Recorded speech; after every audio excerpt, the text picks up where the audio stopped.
For the last 3 years, we've created a moment where they can sit down with us and some of the most amazing watches we've created so that they can fully enjoy and grasp who we are as a company, what it takes to make watches at that kind of level. What we want to be able to do is present the history and the heritage of the brand, but with all the substance that's in there. And the collectors make their choices based on that information.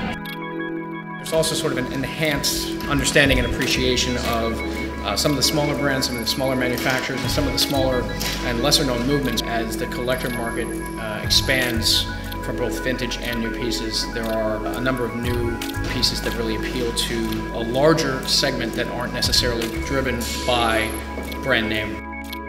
Well, we try to have a very close relationship with our collectors. We have as many gatherings with them.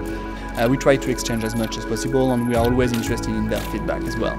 It's important for us to engage with customers and also to talk with them because they have interesting inputs, recommendations. Always learningful to have a conversation with these kind of clients. A new collector is a very interesting person, a really interesting conversation.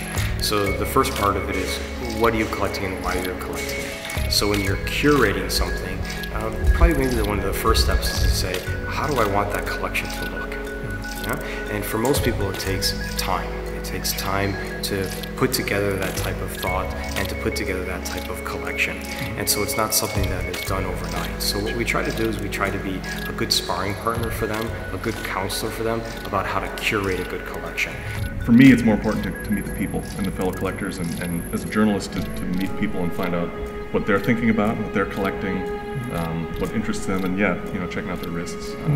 So I'm not based in New York, so for me to come out here for this show and get to meet a lot of people in one place, it's really a nice experience for me. It's great when the public comes in. There's real upswell and interest in mechanical watches in general. And I think you're going to get a real variety of people that come in here that maybe don't know anything about watches, maybe are very savvy about it, and then they actually get to see what goes into these things and what makes them so special. I think that's really neat.